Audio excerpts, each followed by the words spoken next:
Good morning everyone. ఎలా ఉన్నారు అందరూ? నేనైతే చాలా బాగున్నాను. ముందు అందరికీ సంక్రాంతి శుభాకాంక్షలు. ఈరోజు సంక్రాంతి మా ఇంట్లో మేము ఎలా జరుపుకున్నా అనేది మీతో కూడా షేర్ చేసుకుంటున్నాను. పొద్దున్నైతే ముందు కాఫీ పెట్టుకొని అయితే తాగుతున్నాను.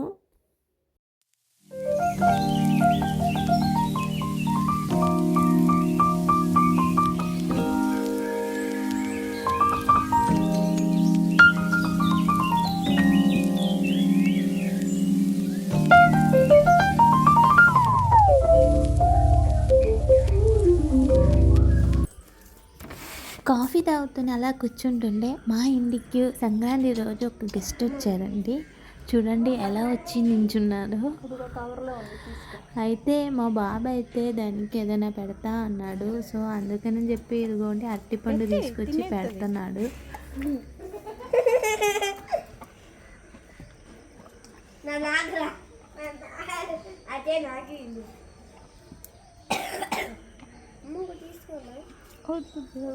ఒకసారి తీసుకురాపు. ఇంకా బనానా మొత్తం ఆవులకి ఇస్తాడు. అక్కడే ఉంది.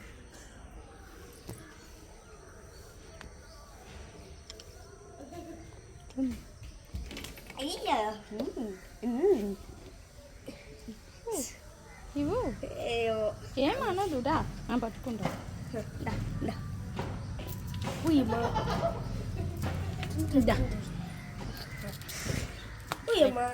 కింద పోంగి అదెందుకు చాలే కోస్తే పోద్దా అన్నది. అది అది చూడు టక్కని ముట్టుకో. సూపర్ ఆవుగా దగ్గర తీసేసుకున్నాం. హ్యాపీ పొంగల్. హ్యాపీ పొంగల్ అని ఇంటి ముందైతే ఇంకా కలాబ్ చల్లి ముగ్గు అయితే వేసుకుంటున్నానండి.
ముగ్గు వేయడం అయితే అయిపోయింది. తర్వాత ఇంక ఇంట్లోకి వచ్చి ఫస్ట్ అయితే పాలు పెట్టాను. పాలైతే పొంగిచ్చేసానండి. పాలు పొంగిచ్చిన తర్వాత ఇంకా తర్వాత మిగతా పనులన్నీ స్టార్ట్ చేస్తాను. ఈరోజైతే చక్కెర పొంగల్ చేస్తామని అనుకుంటున్నాను. టిఫిన్ అయితే ఇంకా ఇడ్లీ వేశాను. ఇడ్లీను గారెలు వేశానండి.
ఏంటి సడన్గా లుక్ మారిపోయిందని చూస్తున్నారా?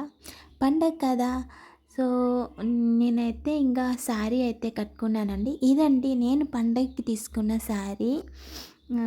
ఇంకా నేనైతే చక్కెర పొంగల్ చేయడం అయితే స్టార్ట్ చేశానండి. నేను చక్కెర పొంగల్ ఎలా చేస్తానంటే, ఒక కప్పు బియ్యానికి ఒక పావు కప్పు పెసరపప్పు తీసుకొని ఒక 1 అవర్ నానబెడతాను. ఆ తర్వాత కుక్కర్లో ఒక హాఫ్ కప్పు పాలు పోసి ఒక 4 కప్పు వాటర్ వేసి కుక్కర్లో అయితే ఉడకబెడతానండి. ఒక 4-5 విజిల్ వచ్చేదాకా నేను ఉడకబెడతాను. అలా 4-5 విజిల్ వస్తే చాలు, అన్నమని పప్పు బాగా ఉడికిపోతుందండి. తర్వాత ఒక కప్పుకి 2 కప్పుల బెల్లం తీసుకొని ఇలాగా బెల్లంని ఇలాగా ఉడకపెడతానండి. బెల్లం జస్ట్ కరిగితే చాలు, తీగ పాకం ఏమీ అవసరం లేదు. నేనైతే ఇలాగే చేస్తానండి. చూసారా ఎలా ఉడికిపోయిందో? బాగా ఉడికిపోయింది పప్పుని, బియ్యం. ఇంకా తర్వాత అయితే నేను బెల్లం పాకాన్ని ఇందులోకి వేసేసుకుంటానండి. వేసి మంచిగా మిక్స్ చేసిన తర్వాత స్టవ్ మీద పెట్టి ఒక 5 మినిట్స్ అయితే ఉడికిస్తానండి. నేనైతే చక్కెర పొంగల్ ఇలాగే చేసుకుంటాను. చాలా టేస్టీగా ఉండేది. అలాగా మన టైం కూడా చాలా సేవ్ అవుతుంది.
లంచ్కి అయితే టమాటా పప్పు అయితే వండానండి. ఇంకా దేవుడికి నైవేద్యం అయితే పెట్టుకుంటున్నానండి. నేనైతే ఇలాగే పెట్టుకుంటానండి దేవుడికి నైవేద్యం. మా ఇంట్లో నేను సంక్రాంతి పండగ ఇలాగే జరుపుకున్నానండి. పెద్ద హడావిడి ఏమీ లేదు, చాలా చిన్నగా జరిగిపోయింది మా పండగ. చాలా చాలా హ్యాపీగా అనిపించింది నాకైతే. ఈ వీడియో మీకు కూడా నచ్చిందని అనుకుంటున్నాను. నచ్చితే ఒక లైక్ వేయండి, అలాగే నా ఛానల్ని సబ్స్క్రైబ్ చేసి సపోర్ట్ చేయాలని కోరుకుంటున్నాను. చాలామంది వీడియో చూస్తున్నారు కానీ ఎవ్వరు కూడా సబ్స్క్రైబ్ చేయట్లేదండి. Please subscribe to my channel. నాకైతే ఇప్పుడు 50 సబ్స్క్రైబర్ అయ్యారు. చాలా చాలా హ్యాపీగా ఉంది. నన్ను సపోర్ట్ చేసిన 50 సబ్స్క్రైబర్కి చాలా చాలా ధన్యవాదాలు.